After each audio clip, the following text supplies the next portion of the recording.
Hello, hello. It is 3 o'clock here in New York. Thank you for joining us for today's webinar to learn about what to look for in diagnostic reading assessments. We see definitely a lot of interest in reading diagnostics today.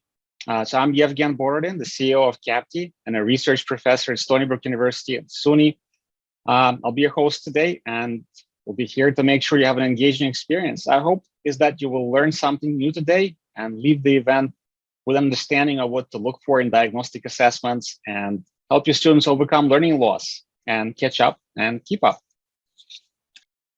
I just want to frame the problem before we start our conversation. So over the past 2 years, many students have experienced the COVID slide, and there was in various subject areas, but especially in reading. The students are testing lower in their reading comprehension than before. And then there's a growing demand for diagnostic assessments to help drive instruction and monitor the effectiveness of interventions. But it's really not that easy to choose the right assessment. And many assessments only claim to be diagnostic. So to help us make sense of the assessments, we invited an expert, Dr. Sabatini, who is a distinguished research professor at the Department of Psychology and the Institute of Intelligent Systems at the University of Memphis. He's internationally known for his research on reading literacy development, disabilities, assessments, cognitive psychology, and education technology. And before that, he was working at ETS, where he led the development of multiple assessments as part of the Reading for Understanding initiative from the Department of Education. Our other speaker today is Sean Morrisey, a fifth grade teacher at Pinehurst Elementary School at Frontier School District. He's an ELA standards leader for his school K-5, and previously he was a district elementary math chairperson and district psychologist for the purpose of identifying and remediation of students with reading disabilities. So rather than making this webinar into a lecture with slides that will put you probably to sleep, we decided to do something different and make it into a conversation. So in the first part of the webinar, I will interview Dr. Sabatini, and then Sean will demo the diagnostic assessment that was developed with Dr. Sabatini's leadership at ETS, and then we'll open up the floor for questions from you. I'm sure you'll have plenty. All right, I'm gonna stop sharing my screen, and we're just gonna go into questions. So John. Hi there. Hi there. Thanks for the vote of confidence on my lecturing ability. Well, it's not you specifically. Because users, if they don't find the content that fascinating, at least they can use it before they go to bed. Is a way to get some extra sleep, right? So, hi all, John Sabatini here. So John, I'm just going to jump right into it. In your opinion, what is it that educators should look for in diagnostic assessment? What are the desirable qualities of the one that they should choose or should at least consider? Yeah, well, I have to give the sort of most general answer first, which is, you always have to look for the measurement properties of the instrument. And I noticed we have a lot of literacy specialists here, so they may be a little bit more savvy on some of these properties, but let me still say, so reliability and validity are the two concepts that really drive the quality, the first prerequisites of quality of an assessment. And, they're simple enough to sort of understand or explain if you end up having to convince others of this. Reliability has two characteristics. It's precision. And I usually like to say, if all I have is a yardstick, then I'm either 3 feet or 6 feet, or basically a little less than 2 yardsticks tall. Now, if I have a ruler, well, then I'm between 5 and 6 feet. So the more, so your precision's about how accurate or precise the measure is. And then the other is consistency. And that's simple enough to know. It's when I get on the scale in the morning and I step off and I get back on and I step off, I want the scale to tell me the same thing each time. And so these are the two characteristics of a reliable measure. The ones we're going to talk about are highly reliable in terms of standards in the industry. So they're precise and they're pretty consistent. Later, we'll talk about the fact that, you just on the consistency issue. If I weigh myself first thing in the morning, I'm different than if I weigh myself at 3 in the afternoon. It's different if I have some clothes on. So it's not perfectly consistent, but by the measurement standards, it's good. The second, validity, is really just all about entirely dependent on your purposes for using the results. So this is where you have to be thinking about what decisions, what do I want to be able to make after a student takes this?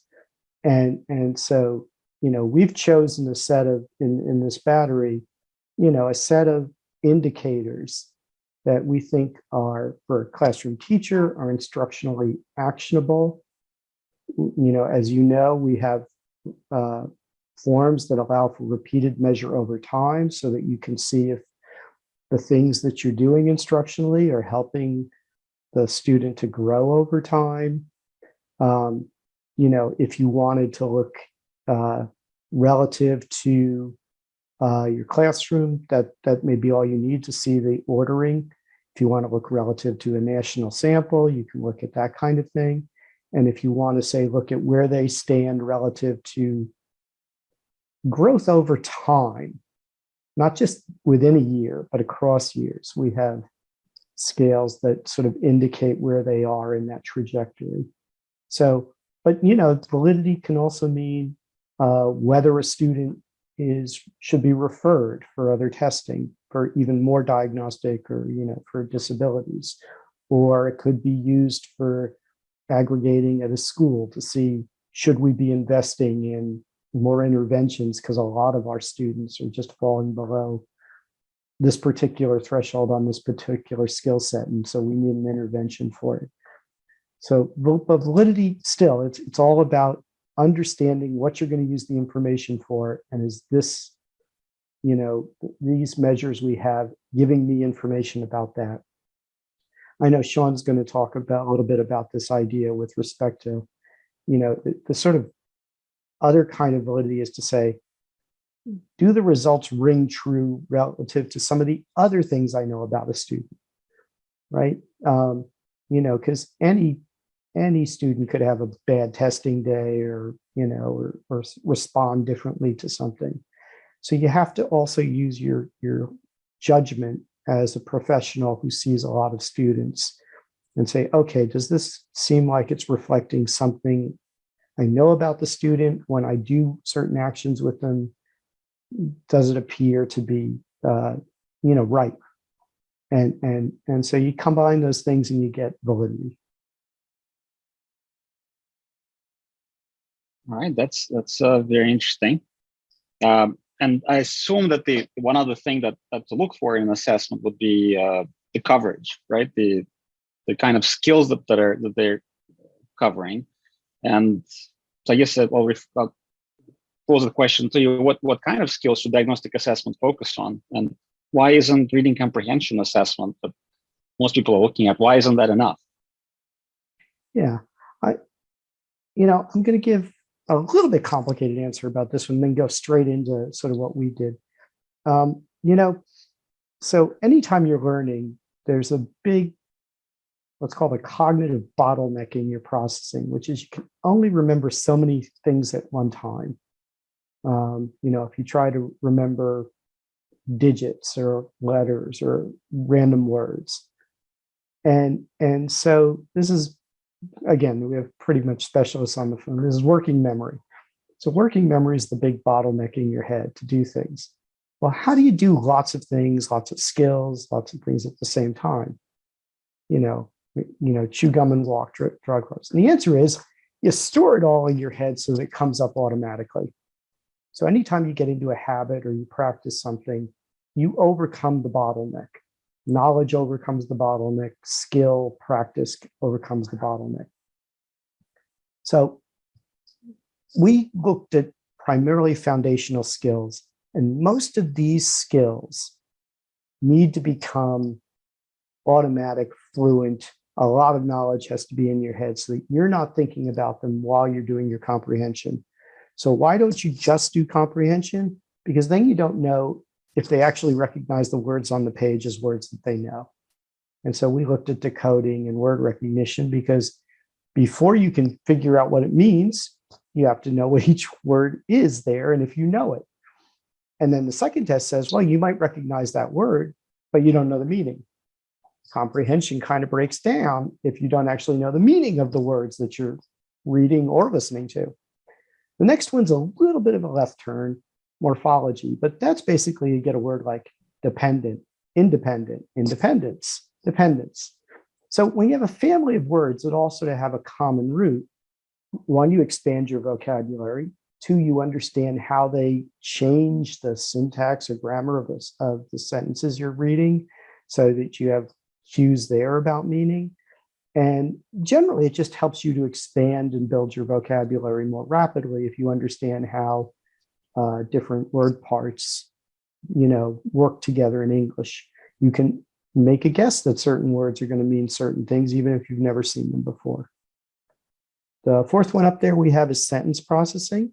And again, this goes to the bottleneck issue. When you're reading a lot of text, you can't remember every single word or thought. So you chunk them into pieces. And in order to chunk them into a meaningful longer piece, you have to have connector words, and you use these to store information and connect across sentences. So our sentence tasks, for example, look at, although, already, before, and these things create the sort of connections that build a mental model of comprehension. So, and then you have to put these all together, because what did I start with is you have to do all the things I just said without actually thinking about it, because you want to be thinking about what the text means. And so you want all these different operations to be firing in the background, so to speak, every time you read. So you could focus only on comprehension, but if any of these foundational skills aren't developing and break down, the whole system potentially can break down.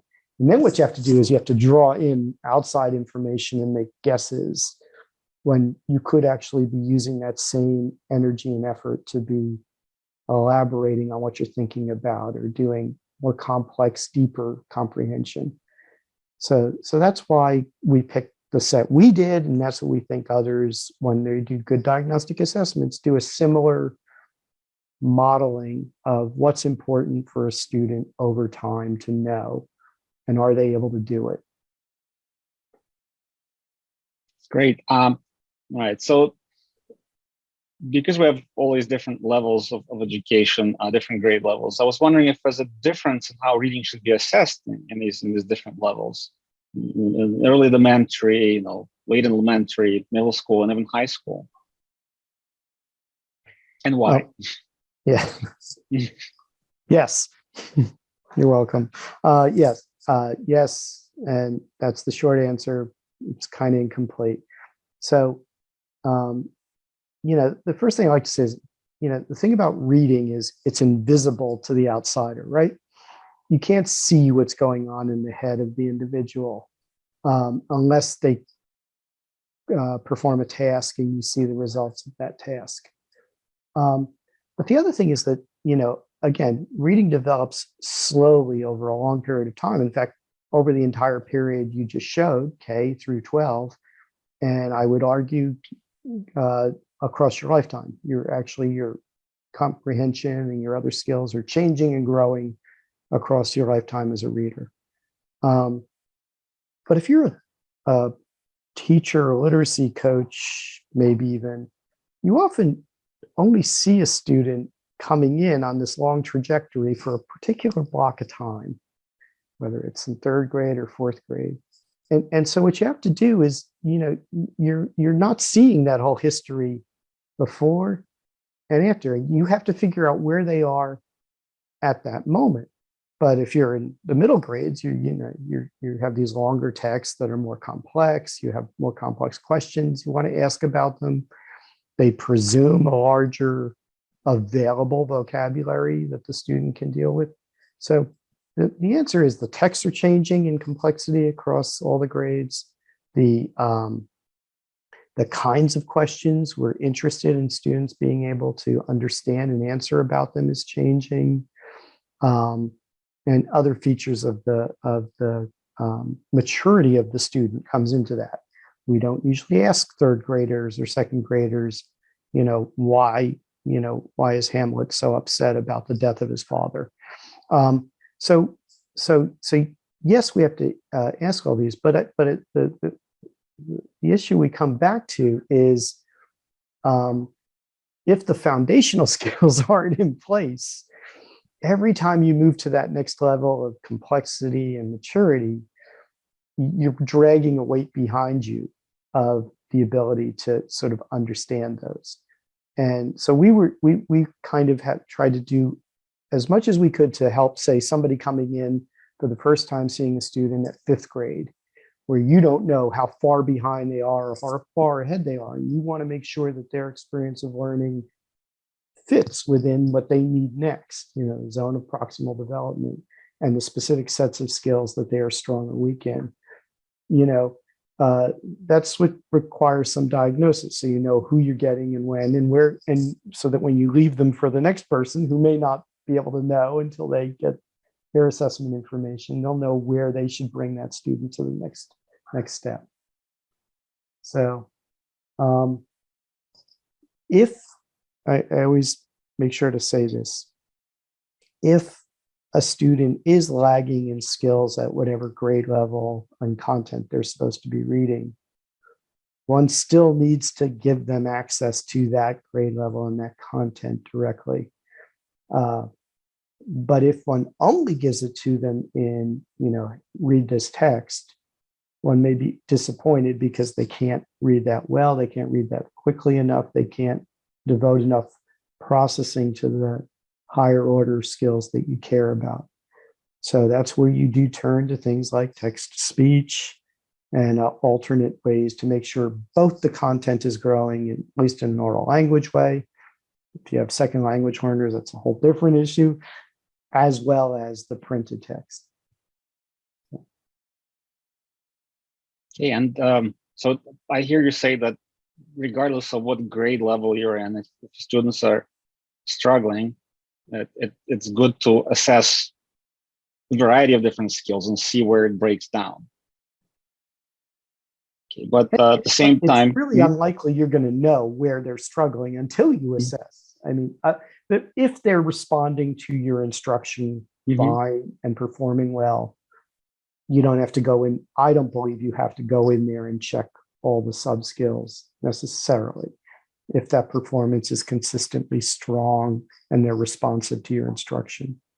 It's when they're not, you can't assume it's just comprehension or just that where the issues lie. So. So one of the foundational skills that you mentioned was decoding. That's where students need to have some level of proficiency in order to have their comprehension skills grow adequately, right? And I've read this fascinating journal paper that you co-authored about the discovery of decoding threshold. Can you please tell us more about what this decoding threshold is and why it is important? Yeah, and it goes back to one of the first things I was talking about. For many reasons. I mean, it's clearly one of the chief symptoms of a specific reading disability or dyslexia, or it could have been the quality or nature of the instruction a child receives in pre-K to 1-2, or other factors that interfere. They may end up going into the later elementary and then throughout their career with inadequate decoding word recognition skills. Now, again, the importance here is this is where you're going to learn printed words. And further, you're going to start learning new words first as printed words, maybe not first as oral language words that then you have to recognize in print. You want at least somebody to be able to be reading and see a word they've never seen before. You want them to be able to create a representation of that, like, oh, this is what it must sound like. So if they hear it somewhere but don't see it, they would know it's the same word. and you want this characteristic of automaticity, which is if you see the word again and again and again, you don't have to think much about decoding it. You just recognize it. So we put together the first subtest that sort of measures all these things that you use through your whole lifetime. I always like to use the Pfizer Moderna is a perfect example of our recent use of these skills, because one is if you only saw Pfizer, it wouldn't look like the word you hear unless you know that PF is actually a legitimate way to say F, because it's PFIZER. And Moderna looks a whole lot like modern, but it has really a different meaning here. So the visual and the oral work together well, and you want this recognition to be automatic. So we did this study and we looked at 5th to 9th graders. We gave them this battery and we gave them a decoding measure and a comprehension measure.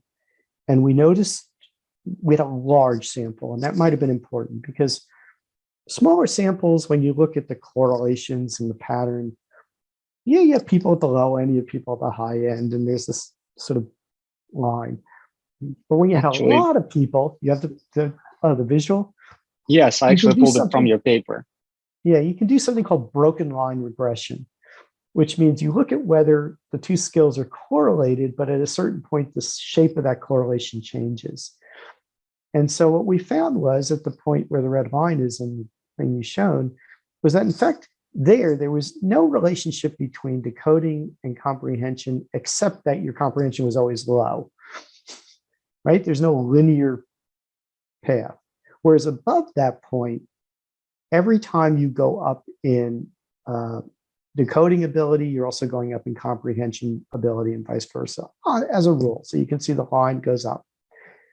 So we said, okay, well, that's the pattern cross-sectionally. That's just different students. What does it look like longitudinally? That is, if I followed a student over time. So we divided it up into students because we had 4 years of data on some of these students. So if you were below that threshold at any grade, if you started at 5th grade there or at 6th grade there or at 7th grade there, we followed you for 3 years. We never saw your comprehension go up practically at all.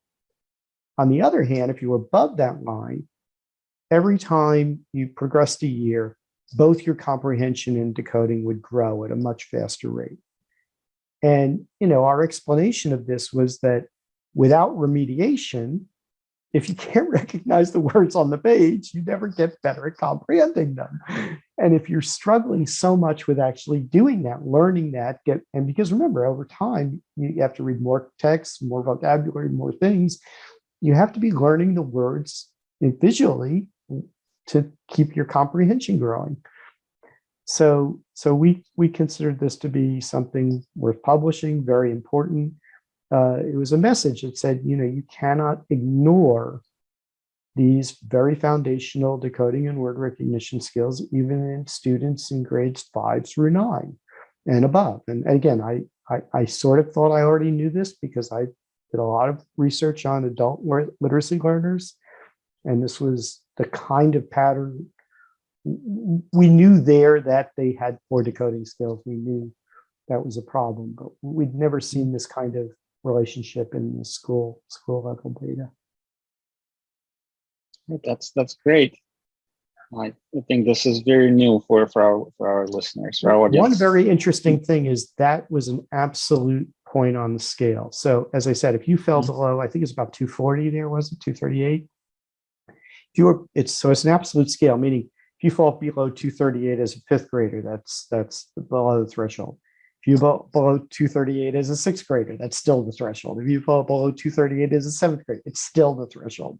So it was basically this almost absolute number where below it, you were in real trouble. Above it, you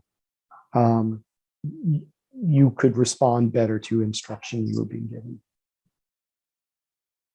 Right. And I understand that you're able to identify this decoding threshold using your own diagnostic assessment that you developed. And maybe you could briefly tell us, before Sean demonstrates it to us, maybe you can tell us what motivated you to create this new diagnostic assessment. considering there's already a number of other assessments available. And maybe you can share a little history of that. Sure. Well, yeah, we started the research on this as far back as the very early turn of the century, I'd say. As I said, we started with adult learners, but it really kicked into gear more with a project we did up in the Boston area. So we were just, in a way, we were just we did a lot more research and a lot slower to get to market with you. And so we preceded a lot of the ones on the market today. And I don't know them all, and I don't know how good or bad some of them are. I will say that the market tends to push shorter and quicker assessments. And that's reasonable. I mean, educators don't want to spend too much time in testing. But the other thing that I noticed in at least some of what they call benchmark and progress monitoring assessments is they tend to look at sometimes surface characteristics that match up to, say, a state outcome test or something like that, so that you're basically, these are good for rank ordering who's your students who are doing poorly. And what they don't do, though, because they're short and they're very specific, is they don't give you a lot of instructionally diagnostic information across different sets of, these skills are getting layered on each year. And so, I'm saying multiple things have to be coming online and are growing simultaneously. Your decoding and your word recognition, your vocabulary is growing, your use of morphology, and each level of trajectory has new and more stuff to add to each of those. It's not like you're done with it at grade 5. So, we tried to make our battery fit in about a class period. If you're a good reader or decent reader, you actually do finish it then. If the more you struggle, another symptom of that is you're not automatic and it takes longer. It may take you a little bit longer time for each one. But each subtest is reliable, valid, has enough items and enough measurement to give you a sense of where that student is at.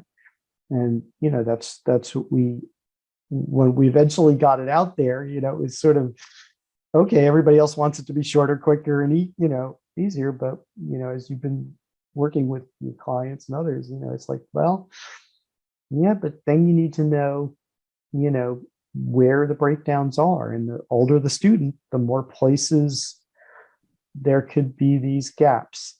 And students are, we're all great at compensating. There's a lot of information in the text and in the context. I can make inferences in languages I've never understood. Like if you give me a newspaper in Spanish, I can make a lot of good inferences about what each story is about, because newspapers have a genre and a structure, and I'm good at inference.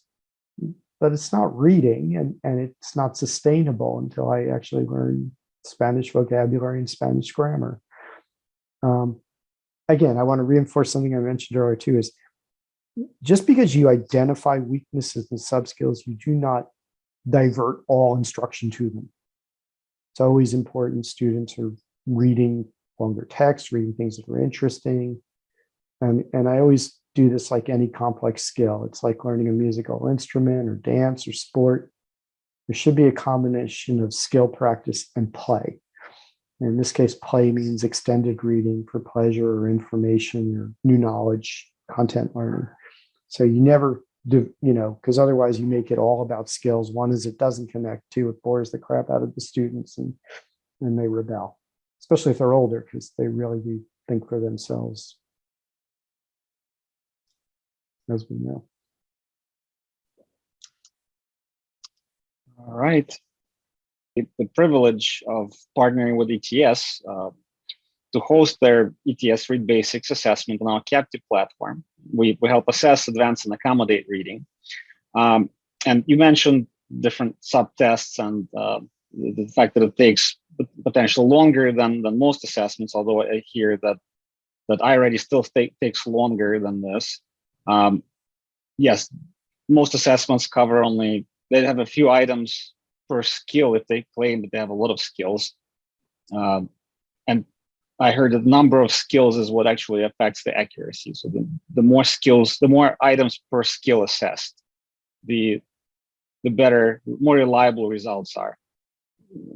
Because we hear teachers ask us question of, so, well, I'm using star. Why are my results jumping from one administration to the next? Well, it's probably because they don't have enough items. Star is amazing. I mean, I've met some of the people there, and I really respect them, but they make claims like they assess 27 sub skills with a test that's 20 items long, and I was like, wow, that's miraculous. That is absolutely a miraculous. And again, if you understand the psychometrics and the theory behind it, you understand how they think they can make inferences to things that aren't even tested directly. But yeah, it's a little bit iffy on some of those inferences. Right. So we invited Sean Morrisey, a fifth grade teacher at the Pinehurst Elementary School, who has been using ReadBasix. And he'll tell us a little more about his experience using it with his students. Okay. Yevgen, you can keep this. Hi, Yevgen. You can keep the slide up. So hi, everyone. Okay. So a little bit about my background. I've been working in the schools for a little bit over 20 years. I first started off as a school psychologist for about 7 or 8. Had a passion to actually teach reading. So that's why I made the switch. So I've been in the classroom for almost 15 years now. A variety of different grade levels, 1st, 4th, 5th. I have worked at the middle school for our participants here that are middle school or even high school. I've worked at a middle school as a psychologist for quite a few years as well. So as a teacher, kind of what I'm looking for a diagnostic assessment is like, I want something that's pretty efficient. However, I want something that actually looks at foundational skills. So when I'm thinking about like reading comprehension, sometimes we think about reading comprehension, it's either like kind of the simple view of reading where, oh, it's a decoding problem or a comprehension problem. But you have to really get into kind of the weeds on why is a student not comprehending the text. And when Yevgen and John were talking about like sometimes reading comprehension tests, the kids will be all over the place where they'll go up on one test, the next one they'll go down. And it's partly that's just a factor of a reading comprehension subtest where, you know, one test they might have had more background knowledge for than another. So they're going to do better on the one that they had background knowledge for. So when I look at a diagnostic assessment that's truly a diagnostic assessment, I'm looking at the skills right like that you see on your computer screen. So I want to know word decoding skills, especially in late elementary and middle school. How are students' word decoding skills? If kids aren't comprehending, why? Is it word recognition? Is it reading efficiency, like silent reading efficiency? Are they silently reading quick enough so that their memory isn't impacting their comprehension? But also on the language side, vocabulary and morphology, are those the weaknesses? So I want an assessment that my students can take to look at all of those different foundational skills, kind of to determine, okay, if there are weaknesses, where are the weaknesses? So then in some way we have to address those weaknesses. So this is why when I met Yevgen and I found ReadBasix, I was super excited. I've had many opportunities with almost every assessment out there, whether in my classroom or other places, to see the assessments in action. And I'm really, really happy with ReadBasix. I think it's kind of a natural progression. So when we think about like early literacy, we really are testing phonemic awareness, phonics, like beginning oral reading fluency. I think those early measures, you know, you have like Dibbles, Ames Web, those kind of things. They do a good job looking at those early literacy, especially in kind of the decoding realm. But as kids get older, you know, 3rd, 4th, 5th grade, middle school, what's exactly out there for assessments?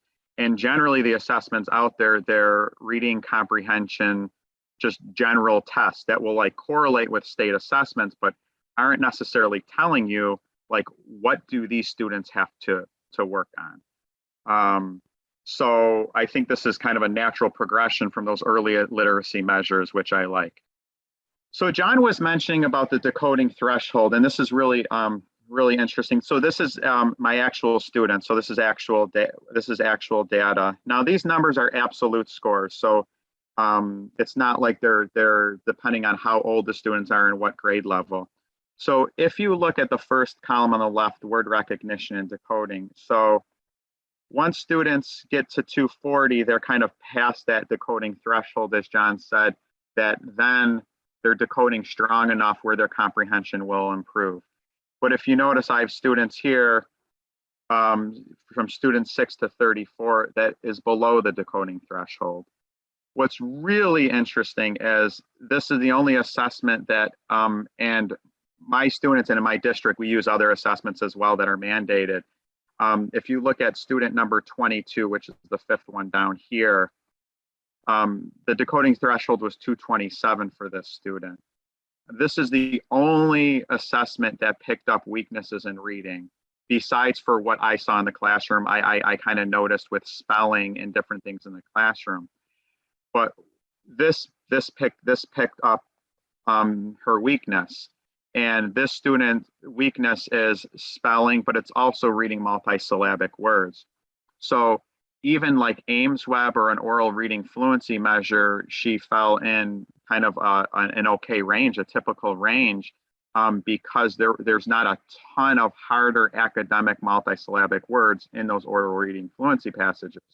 Well, as she gets older in middle school, when science and social become super important, and the morphology, knowing prefixes, suffixes in those content areas are really important, she's not going to improve.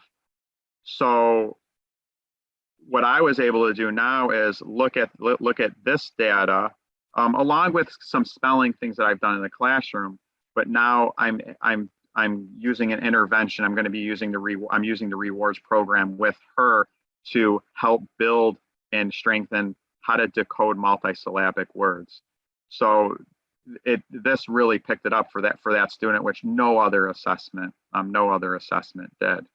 So when you look at the top, of all of these, those basically 6 subtests, generally, like, you can really figure out where the students' weaknesses are, and then if you do have to intervene, it's going to be different for some students.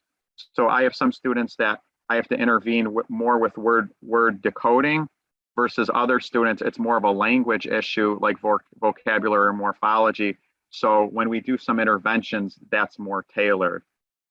Sometimes the issues with schools, as the participants probably know, is kids who struggle, they get just kind of thrown in like an AIS class, but the weaknesses, what the kids need to improve on, may be completely different. And if they're getting the same instruction, some students may improve, but some may not. The sentence processing subtest is super interesting to me because it's one of the first subtests I've seen out there where for like English language learners, like that syntax where lots of our students new to English will struggle, that measures it pretty well. So and the morphology subtest does as well. So for those English language learners, I think you can actually use those subtests as to see, are they picking up the English language better?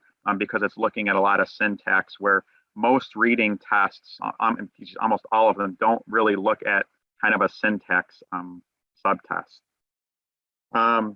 So like if we look, I guess in general though, like time taken. So I've actually went back to the data to look at how long the whole battery takes with my 5th graders. It's a low of about 30 minutes to a high of about just over 50. So it's actually not too long. It may be longer than like a STAR assessment, but the STAR assessment is 34 items, and it's really just measuring like general reading comprehension skills, and even like asking like questions like author's purpose. It's not asking any foundational like skills at all, except for maybe a little bit of vocabulary. So between 30 and about 55 minutes, kind of total. So in my fifth graders, their attention was pretty strong throughout the assessment. So I think the length of it compared to some other measures, I think it's long enough to give you really good diagnostic information, yet it's not too long. The district that I work in, our mandated measure is iReady, which I like just for my fifth graders, iReady on average takes longer, probably an average about 15 minutes longer, or even maybe a little longer than 20 minutes longer per student. And the difference of information is honestly pretty drastic. If students on iReady have a lower score, they're just measuring general comprehension skills and they have a vocabulary subtest. Well, it's not measuring word decoding. It's not measuring syntax and things like that. So it's not as diagnostic. Like the iReady does have some like phonics subtests, but it's the ceiling. Kids max out very young. So basically all the fifth graders in my building have a max score on the decoding subtests on iReady. So we really can't figure out which students are having decoding issues in fifth grade.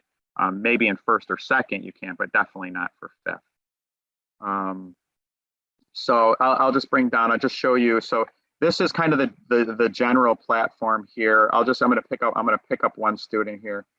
Here's one student that was having some I would say decoding and reading fluency issues. We're reading fluency, especially at the start of the year. So if you notice the reading efficiency subtest, the first half of the year, the student went up tremendously. I put a bunch of reading, I think reading fluency sort of interventions class-wide in my classroom. Like when I teach social and science, we do a bunch of repeated readings to try to get that academic content fluently, reading it. So this student really went up. So here's just like one chart. So here's the word recognition decoding. So at first, this student was just at that line of is this student's comprehension going to go up? So we really needed the word decoding to go up first before we're going to see lots of those reading comprehension skills go up. And obviously you can see by the graph, we've had really good improvement there. The same thing if I go down to reading efficiency. So here's the improvement there, huge improvement. What's really nice is over the past, I would say 6 weeks to 8 weeks, I've seen a huge improvement in understanding what he reads. So like the assessment for this student was truly spot on. So once he got his fluency rate up, once he got his decoding up well enough, the comprehension now is taking off, and it's the first time I've kind of seen it probably in the last 6 to 8 weeks. Okay. So I mean, overall, like what I just look at for assessment, I wanted to look at all of those foundational skills. So going back here, I want to look at word decoding, word efficiency, looking at syntax, and that's going to just help me as a teacher to like then figure out what kind of intervention that I'm going to do or our building is going to do. And looking at the data, I think people might laugh at this. We do so much looking at data and then we're looking for hours and hours, but what are we actually doing with it? To me, it's really easy to look at this data, make a quick plan. So you're not losing instructional time, like spending hours and hours over the data or hours and hours of testing. Then you could actually teach, because personally, I hate losing instructional time. So I've seen really good success with using this year with my students. I think it's been a big help. Sean, it's Brian. We've had a question from the audience. How did your students feel about the test and the UI? Were they comfortable with it? Did you have any problems it being a digital assessment, or were your students totally fine? No, my students for fifth graders were totally fine. Now my students are used to like digital assessments, but I think that they did. I mean, with a new one, so because sometimes the first time you administer like a new test, like sometimes you get issues, but even with the first administration, it was perfectly fine. What's nice with this assessment is I could, out of those 6 subtests, I could break it up. So like I could do word decoding, vocabulary, and morphology. So if I didn't want to lose too much instructional time for a day, like those 3 subtests may take between 15 and 20 minutes. So I assign them those 3 subtests. Once they're done with those 3, then we could just move on with, maybe a shortened lesson for the day, but we didn't lose like a whole day of a lesson, which was nice. Mm-hmm. Perfect. Thank you. Thank you, Sean. This is great. I'll stop sharing my screen here. Okay. So if anybody's interested in piloting Capti with ReadBasix, I'm going to show you this content information later. We do have a 50% off right now if you want to pilot it, but I got something better for you. We are doing a ReadBasix Lexile linking study. So we can link reading comprehension on ReadBasix to Lexile scores. And if you were to enroll in this study, you get to pilot ReadBasix for free. You could get the diagnostic information, all of the diagnostic information from ReadBasix, free of charge, and you'll get the Lexile scores for free as well, albeit the Lexile scores will come with a delay. They won't be immediate. And even more, you'll get $20 per student. So rather than paying for the pilot, which is typical way how it goes, you will actually receive $20 per student for participating in the study. All right, and we still have time for questions. We'll even stay longer if there are more questions to be answered. So let's see, John, I'm going to go to you first, and feel free to ask questions of Sean as well, and Sean can weigh in from a practical point of view. John, what about measuring phonemic awareness? That's a really good question.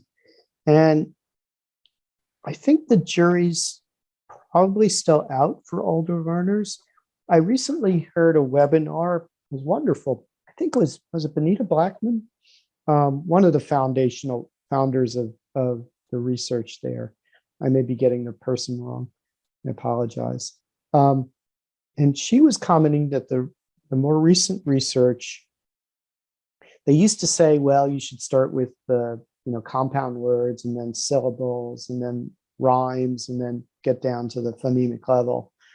And she was saying, the research actually ended up showing that you can just start with the phonemic level. You don't really need or even want, you may actually not want to do it at bigger chunk levels. And then secondarily, that you should combine it with visual often so that you get connecting the sight and the sound information. So, if others are interested in this, I'll try to look up the webinar. I'm sure it's stored. So I think it's going to, I haven't run the research yet because I don't think, and I don't know, and I am not up on whether others are doing this, but I think for older learners, I think, well, 2 things. One is, as the person asking the question and others know, it's a lead indicator of a potential dyslexia or reading difficulty if you not only can't do it, but then don't learn it easily. So if you continue to have trouble with phonemic awareness, even after you try to give some instruction, you might just have somebody who's will be diagnosed as having dyslexia. But I think it would be a very interesting way to do almost like a warm-up exercise. See, because you want to get your head around, even as all of us as we get older, we sort of don't routinely connect the sight to the sound. It's, as I said, it's happening automatically. It's happening unconsciously. And yet phonemic awareness is about being aware of the connection between the sight and the sound. So I was thinking the way actors warm up their faces for when they do things, doing some phonemic exercises, and they always recommend they're short, 5 to 10 minutes. might be an interesting way to remind a learner that the job is to kind of keep connecting sight and sound, sound and sight, sight and sound, sound and sight, and then sound itself, that these are made up of parts. Because again, we're so used to dealing with language as if it's whatever we're thinking comes out of our mouths, or whatever we're listening to is sort of meaning chunks, that we don't exercise ourselves to do the analytic task of saying, wait a minute, it's peculiar the way that sounds, and how that sound goes to that spelling, and how it's very subtle at the sublexical level. So we don't test it in the battery as of yet.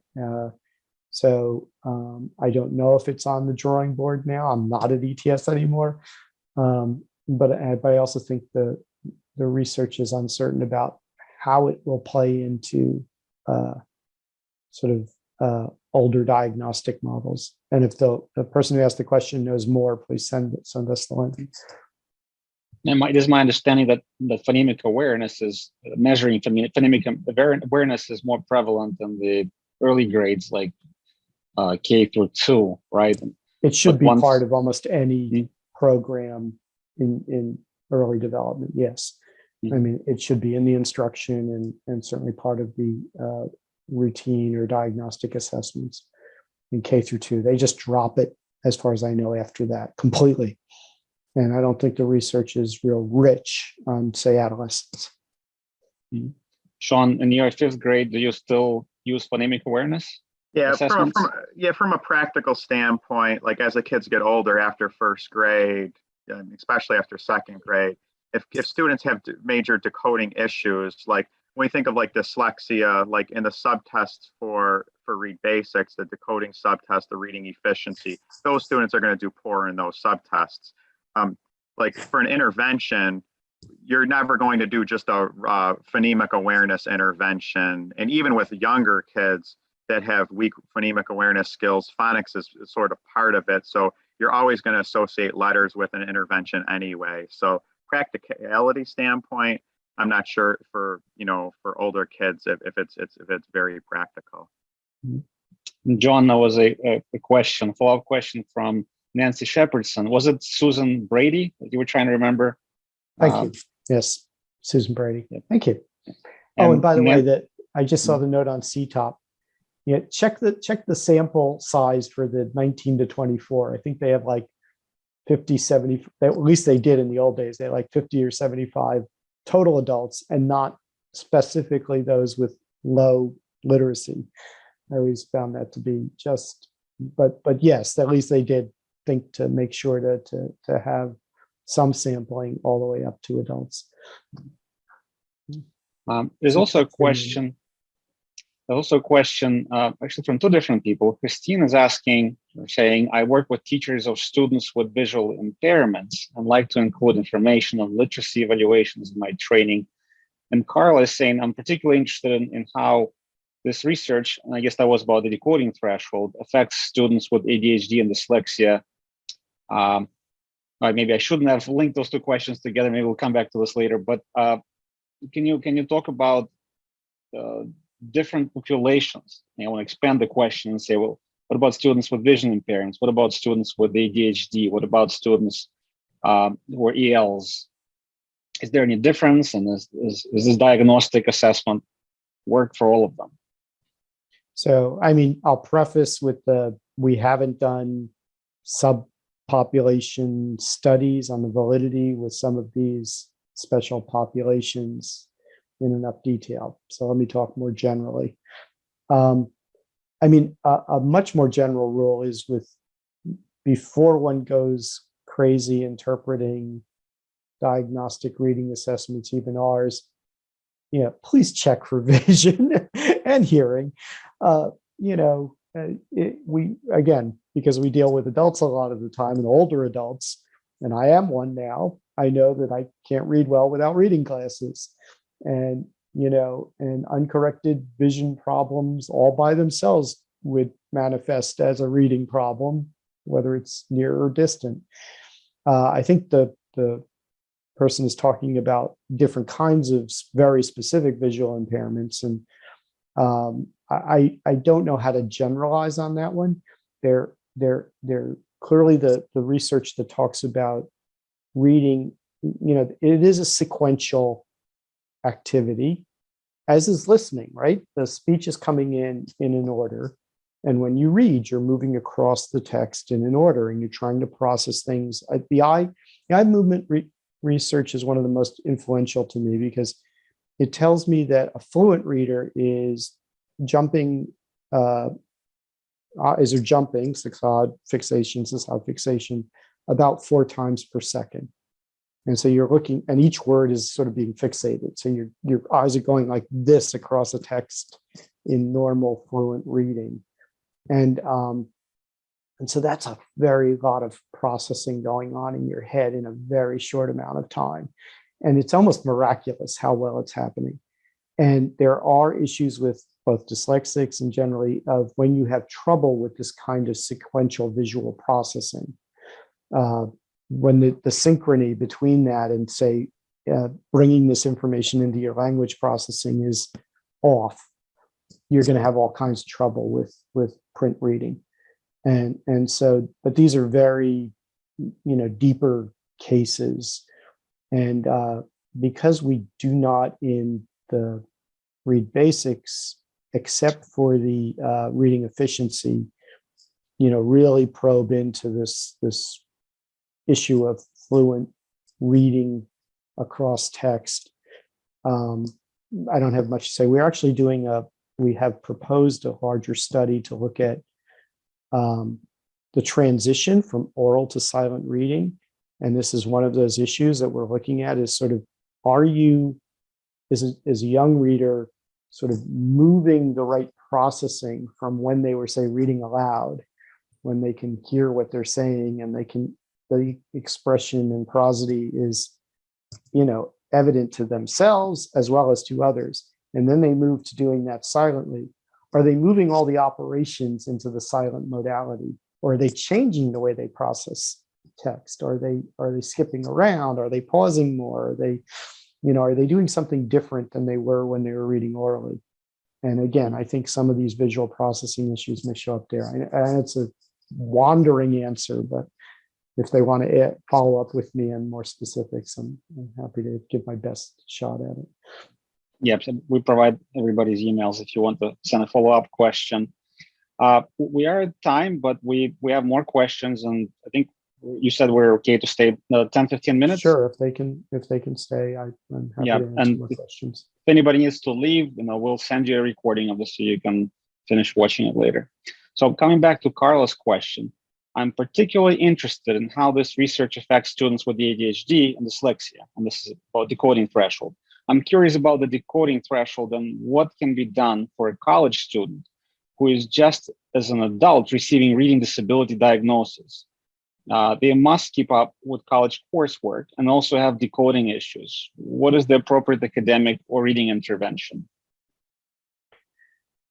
Okay, 2 separate issues. It was a while ago, I was actually on a middle grades reading disability center, learning disability center, and one of the focal points was the relationship of ADD and ADHD to reading development.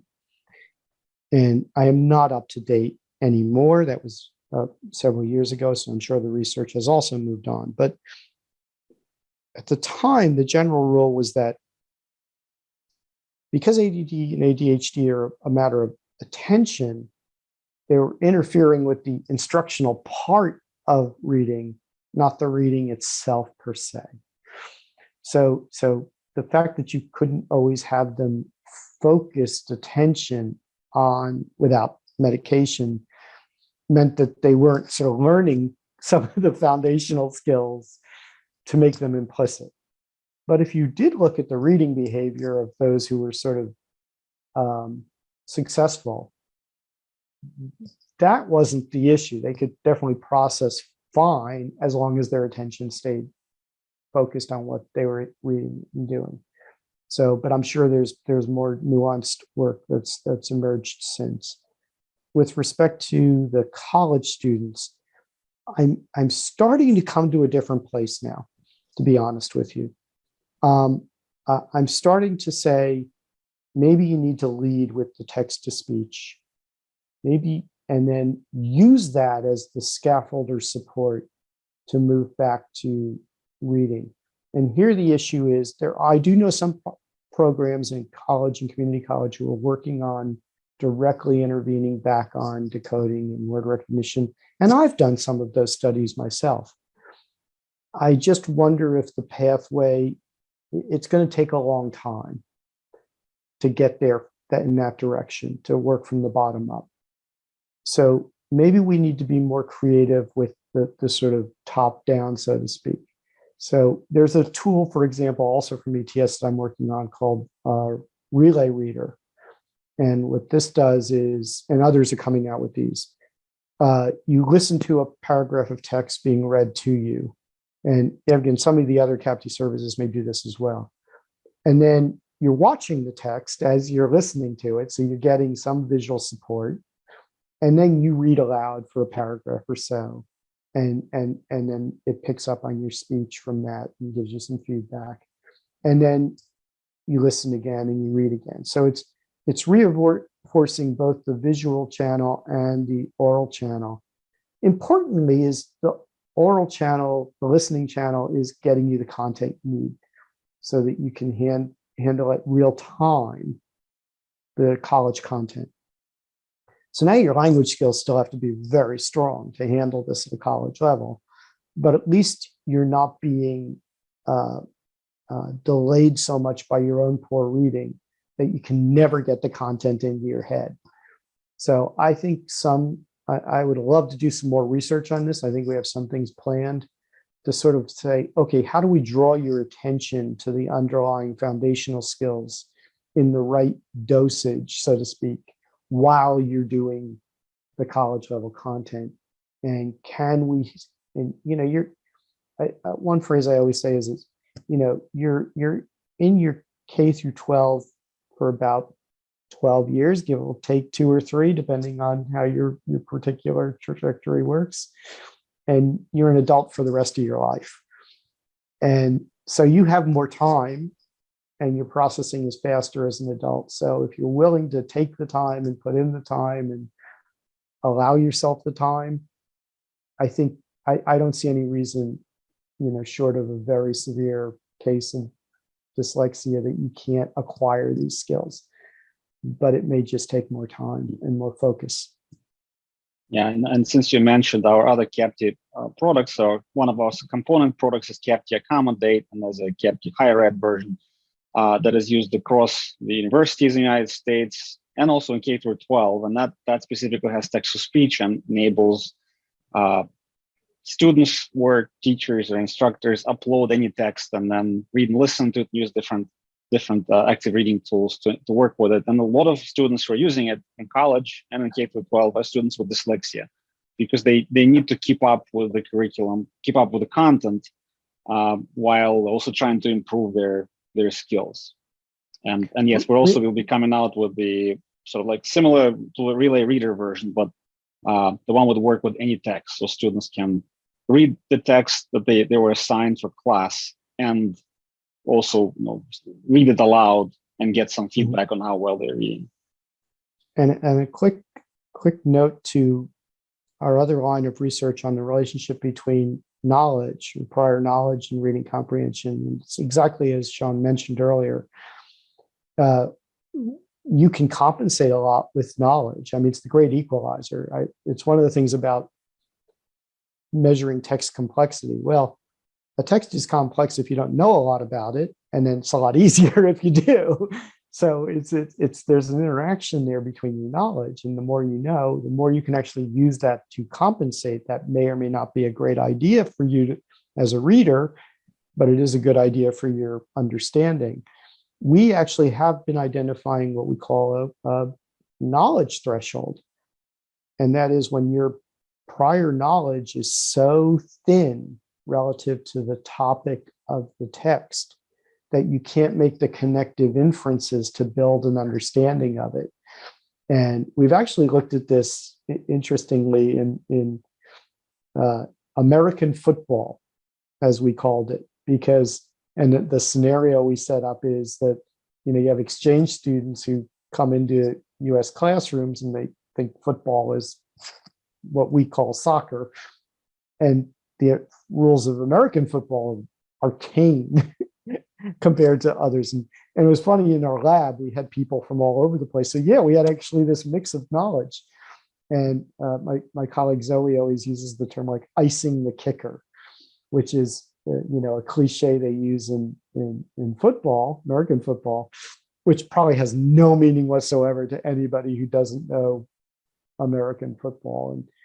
And what we found was, yeah, if you had very low knowledge of it, and we gave you a text about it that didn't use only obscure things, it was actually cohesive and connected, you still sort of really couldn't make all the knowledge-based and cohesive inferences you needed to build up comprehension.